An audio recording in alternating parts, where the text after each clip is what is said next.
سلام، به آموزش جدید از چنل میپیدو خوش اومدید.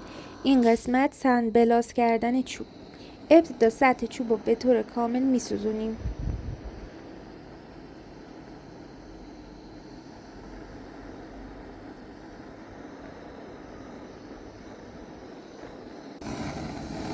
این قسمت ها رو که میبینید سمت چوب هستش که مشتعل شده. بهتره که با چاقو این قسمت رو تخلیه کنید و اجازه بدید که بسوزه.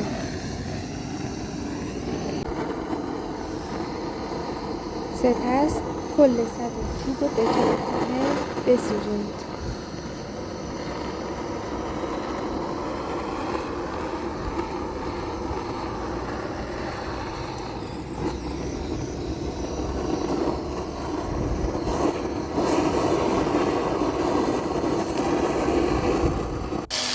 بعد از تکمیل کار با یک سرکه سیمی سطح چوب رو سند بلاس کنید.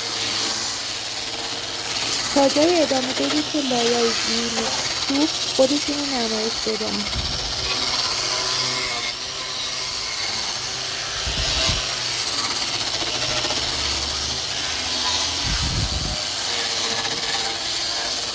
برای دیدن آموزش‌های بیشتر حتما ما رو سابسکرایب کنید.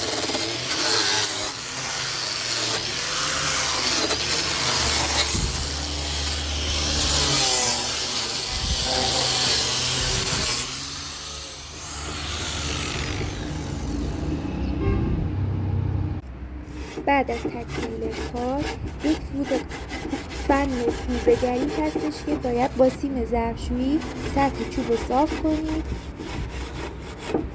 این کار بهتر از سماده هست. اگر دقت کنید حتما باید با سیم ظرفشویی این کار رو انجام بدید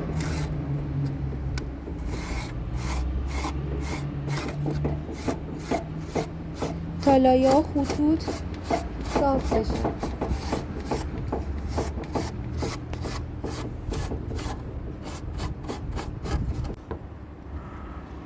خب ما از چاپان استفاده میکنیم، چاپان قهوه‌ای با مقداری بنزین مخلوط میکنیم.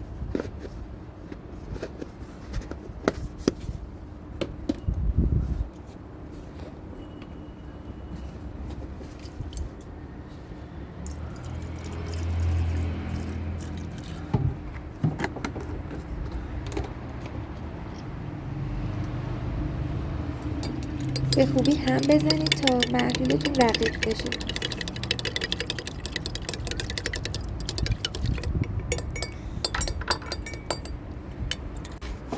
با یک تیکه پارچه خشک به محلول بنزین و چاپان آغشته کنید و روی سطح چوبتون بمالید.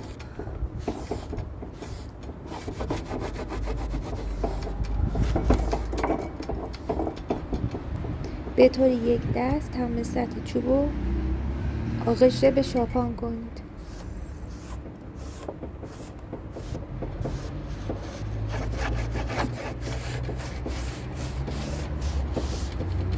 در انتها با یک پارچه خشک سطحش رو دوباره خشک کنید.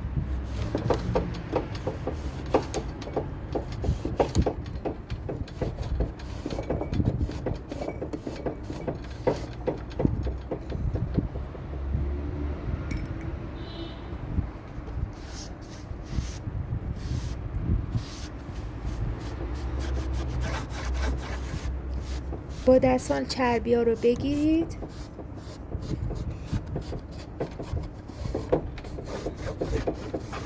میبینید که طرح و نقش چوب به خوبی خودشون رو نشون دادن.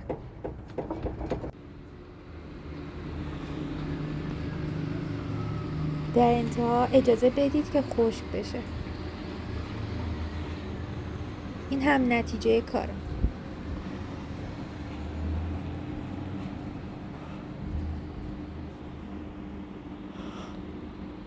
امیدوارم که از این آموزش لذت برده باشید. خداحافظ.